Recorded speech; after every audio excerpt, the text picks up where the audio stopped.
G'day, Straya. How are you going? Hey, are you good? You should be. Why is that, Jim? Well, it's Thursday, February 12, which basically means it's the weekend. That means Friday's here. You can go get some tins. It's the All-Star weekend. The NBA's basically on break now, so why shouldn't you be? So this is NBA Australia's best and worst of the day for Thursday, February 12. I am your host, James Clements, here in Larry Armour Studios. Let's get into it with a daily. Oh, it's a whip around as a Jim. Yes.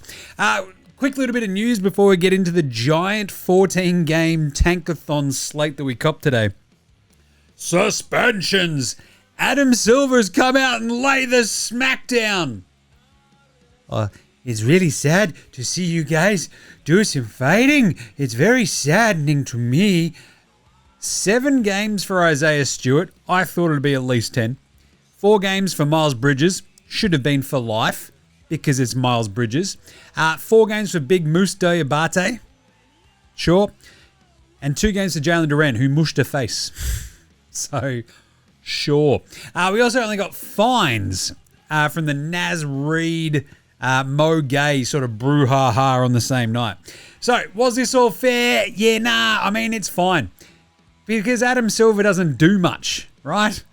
I'm best friends with other players. It's amazing. This is a guy who's more concerned about being the best mate of all these NBA players than actually running a basketball league that makes bloody sense. You see, everything that we do, and we're about to talk about tanking, I'm so sick of tank talk. Tank talk sucks. We're going to cover it on tomorrow's show. One really smart idea that I've got is just going to blow your mind. And you're like, wait a minute, why don't we do that, Jim? So basically, Adam Silver doesn't want to change anything ever. They're making so much money. He's like, we're making so much money. We don't want to change a thing. They don't want to fix tanking odds properly. Just make it a flat out lottery. That'll fix it. Seriously, bottom 14 teams, have at it. It's a flat lottery. Everyone gets flat odds. Boom. See how tanking goes then. We're not guaranteed a goddamn thing. Otherwise, even fights like this one, 7 games for Isaiah Stewart. I'm okay with this because what we should be doing is encouraging more emotional responses in the game of basketball. Getting people fired up, getting people involved in the emotion of sport is what basketball's about. It's what competing is about. This is a competitive game. Let them compete. Sometimes you get a bit emotional and you kind of go over the top. You get fined. You get suspended. It all makes sense. No one was injured. No fans got hurt. 7 games is fair. He didn't go over the top. That's fine. But it's the do-nothing commissioner stepping up and doing very little once more. Hey, LeBron James is going to miss out on all NBA, ending his 21-year run because he missed yesterday's game.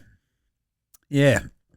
Real good league we've got here in the NBA. 65 games to make all NBA.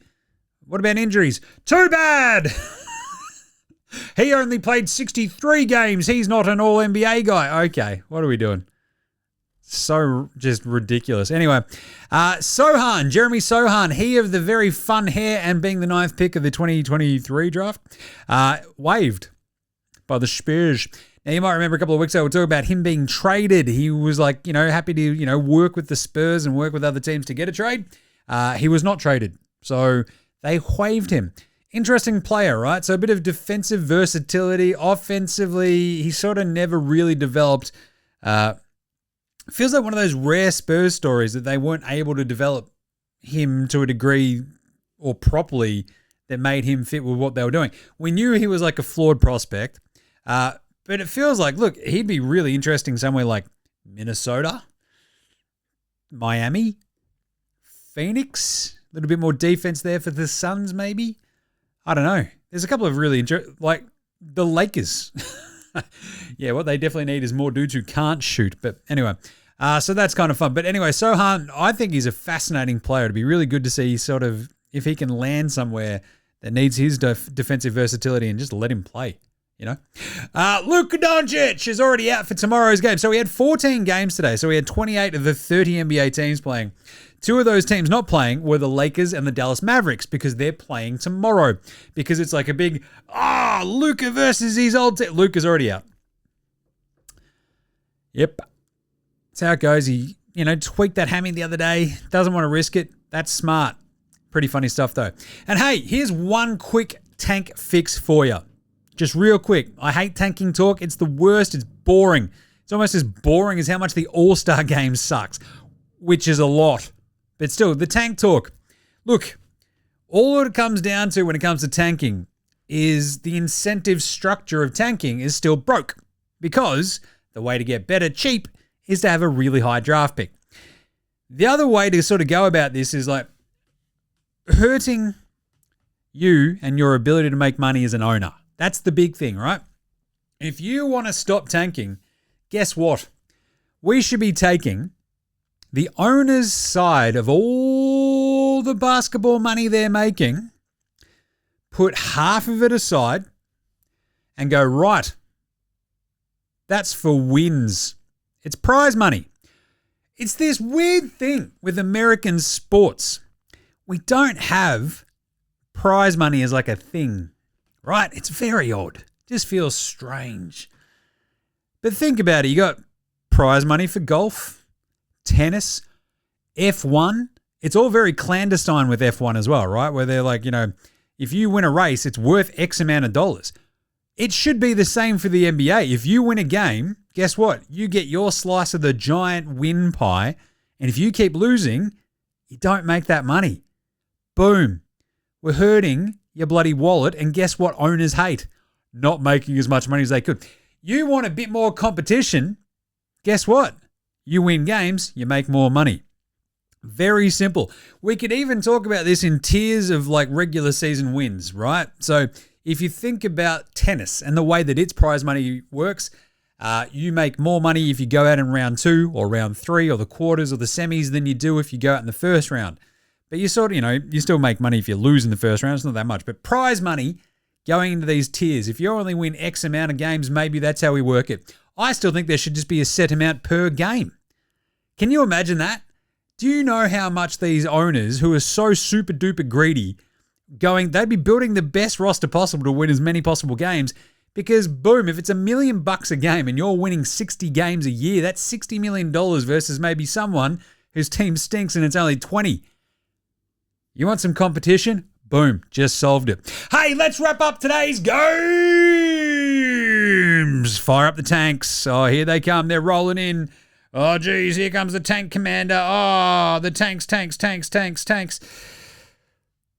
It wasn't that bad in the end. We had Hawks lose 107-110 because they played their dudes. Jalen Johnson was still good. Brandon Spindles-Miller was even better. He had 31. 110-107. Great win for the Hornets. They are back. I think they've also won that matchup 3-1 for the season.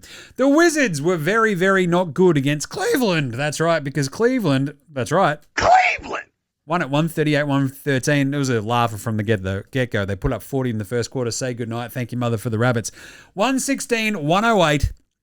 Milwaukee, it's Algonquin for the good land. It is today because they beat the Orlando Magic, which I believe is which is Algonquin for these guys suck, and I don't know what's going on.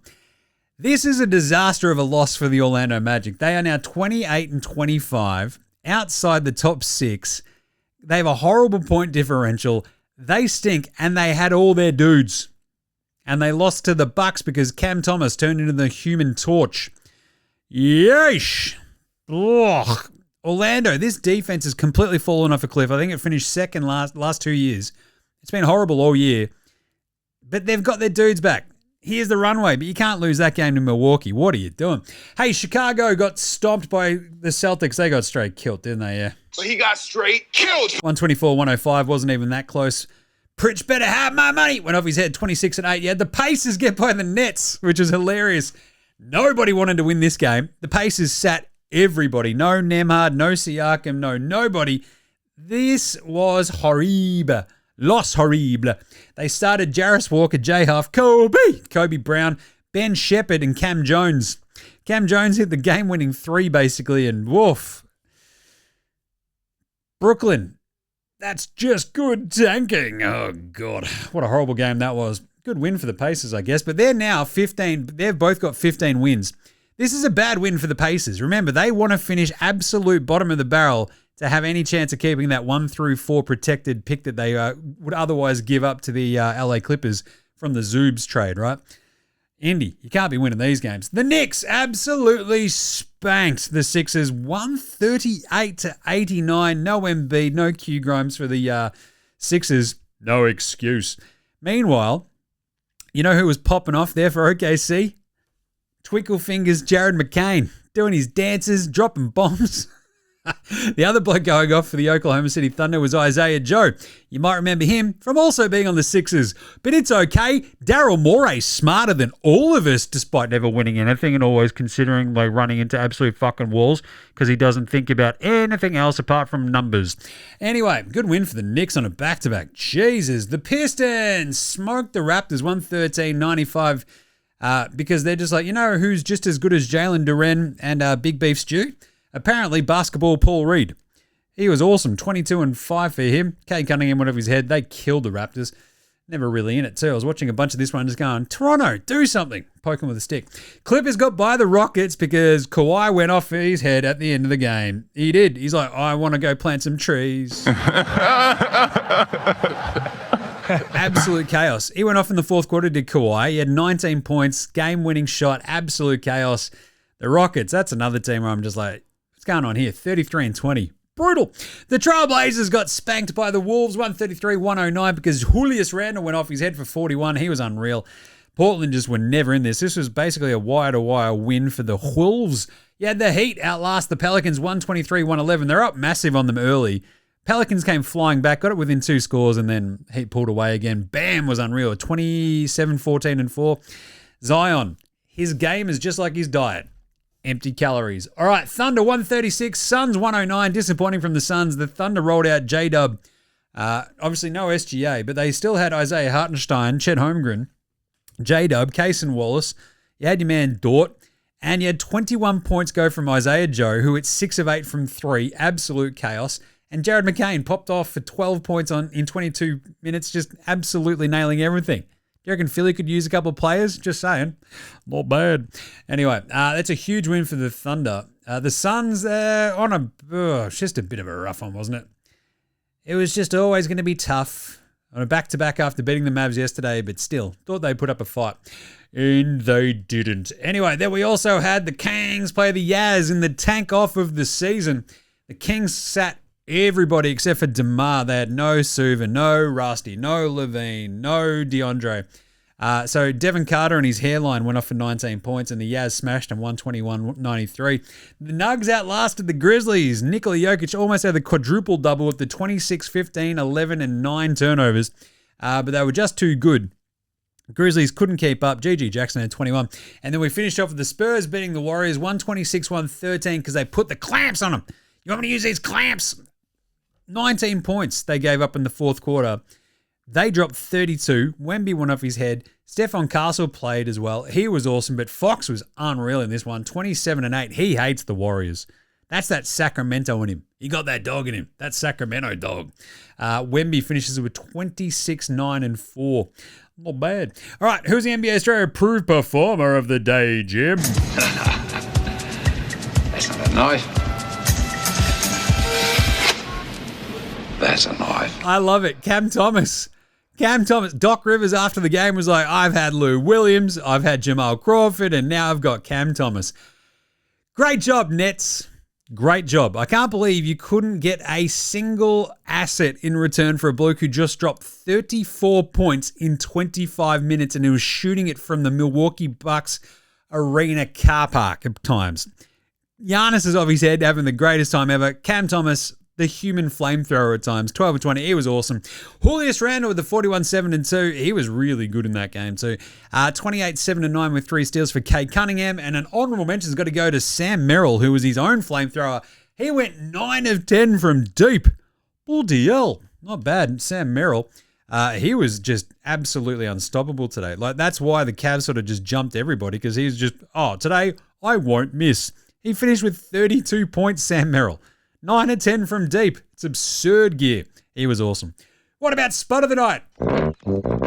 It is Spud.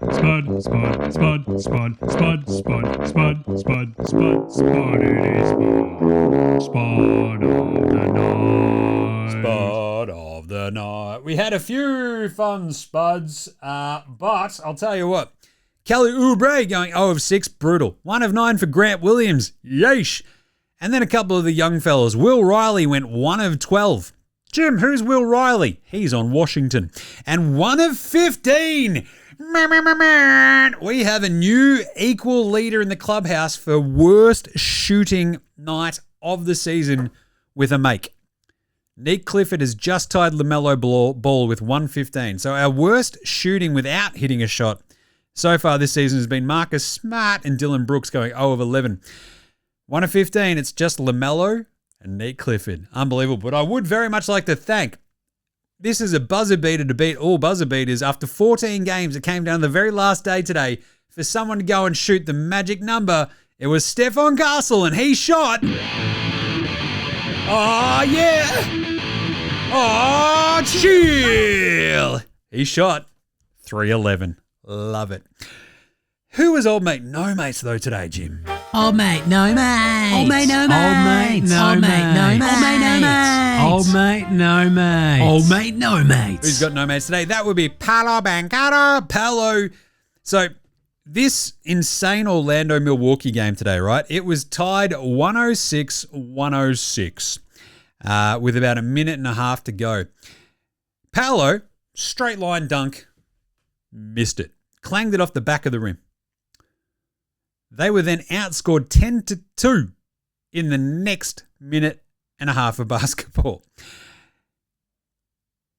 If he dunks that and it goes through the hoop, as most dunks tend to do, they probably win the game. This is a tough one. Orlando, like, they get back on that. They're not going back to a team bus. This is a home game, but for the, purposes of this example, that's what we'd usually do for old mate no mates. He had 17 points on 16 shots, 4 rebounds, 2 assists. What are you doing, Paolo? What are you doing? This is just brutal gear. Hit the dunk, win the game. Old mate no mates. You lost your team the game there, Paolo. Who copped the pantsing? Well, obviously the Sixers as a whole, and then watching 2 of their former players go off for the Oklahoma City Thunder as their 9 and 10th men because they're already good. That's a bit of a pantsing. Great job, Daryl Morey. You're doing great. You've won so many. Oh, that's right, nothing. But the pantsings tonight, Quentin Jackson absolutely crammed one on Yeagle Damon, which was pretty brutal. You also had Brandon Spindles-Miller kill on Onyeka Okongwu. He got straight killed. He really did. So he got straight killed. And you had Jaden on Denny. Yeesh, Jaden McDaniels just absolutely, it was probably the most vicious of these dunks. The way Denny just got out of the road. He's like, nah, peace. I'm out. And just bounced. So, yeah. Not great, Denny. Jaden McDaniels. Damn. I said goddamn. Who was better than Bronny James, Lonzo Ball, and Ben Simmons today, though? Lonzo was the best player in high school. He was the best player in college. You think he'll get to the pros and be like, I made it to the pros, now I can be average. We're coming for everybody. Coming for everybody. How about 26, 5, and 8 for Pritch? Better have my money. Peyton Pritchard, you had 23, 5, and 3 for Jarris Walker. Now, this is something that you can actually build on if you're the Pacers, right? You're like, just play Jarris Walker, start him the rest of the season. He looked good at times against the Nets. Jim, were you the only person watching that Pacers Nets game? Yes, mother. Did you bet on it, Jim? Yes, mother. Anyway, but in that same game, actually, 22 and 8 for Nolan Traore, who's showing just a little bit of something. Right? This is the thing with those Nets rookies. You've got Yeagle Damon, who had a bit of a rough one, but Nolan Traore goes off. You've still got Benny Sarif and Danny Wolf and co. Just give us more hints. Just show us more, Nets. There you go. Anyway, what do we got going on tomorrow's games, Jim? What do we got? Well, you can find all of our picks over at Dabble as per usual, right? I think of the ones that we chucked up there today, we went 4 of 7. Not too bad. But tomorrow is the last day of games before the All-Star break, right? So the All-Star weekend is this weekend. So we'll be doing a massive All-Star weekend preview show tomorrow. We probably won't cover these 3 games too much because there'll probably just be more some more tanking. But we're going to do like All-Star Weekend preview, Nars and an Aussie catch-up tomorrow, all wrapped up in one big thing. And we'll do power rankings as well, right? Pre-All-Star break power rankings of all 30 teams. So these 3 games tomorrow, who do we like? Milwaukee, having just played in Orlando, they now go to OKC, who are obviously also on a back-to-back. How much are they going to kill them by? 12.5? Yes, I'm going OKC. They could just run out. Like, they probably won't play J-Dub on a back-to-back. Probably not even Chet. But maybe not even Hartenstein. But I still think they might have a bit of a crack here. Portland go to Utah. I reckon the Blazers desperately will want to win this one going into the All-Star break. They're 7.5-point favorites. I'm going to take that. And then you got Dallas versus the Lakers tomorrow. The Lakers are 6.5-point favorites. I'm going to take Dallas to keep that one close, plus 6.5. No Cooper Flag, no Luka, no LeBron. So Austin Reeves show. But if Dallas can just piece it together, maybe they can cover that plus 6.5. But I mean, this is the problem with these All-Star games. It was the problem with today's games as well, right? Like just the sheer topsy-turvy nature of the 1-2-3 Cancun, we're already out on break vibes. It was just a horror show. So yeah, I don't know if I'd actually be, I'll probably be going OKC, Portland, and Dallas. I don't know if I'd have to really look at the lineups they throw out there for Dallas Lakers, though. So it's going to be a bit of a rough one. Anyway, you can find all the picks that we throw up there on Dabble anyway. So remember, tomorrow's show will be a giant big NBA Straya All-Star Weekend preview. We're going to go through all the different things, talk out all the rosters, all the competitors in the three-point comp, the skills comp, the dunk comp, all this sort of stuff. We'll do some nars, we'll do the Aussie catch-up, we'll do power rankings. So it should be an absolute chockers one. So remember, you can find all your daily NBA gear with NBA Straya every single bloody day. It's the best of the worst of the NBA today. Bang, done. Subscribe everywhere or fight ya, and we'll catch you next time, you dickheads. This is NBA Straya saying look after yourselves, would ya? And later, hosen.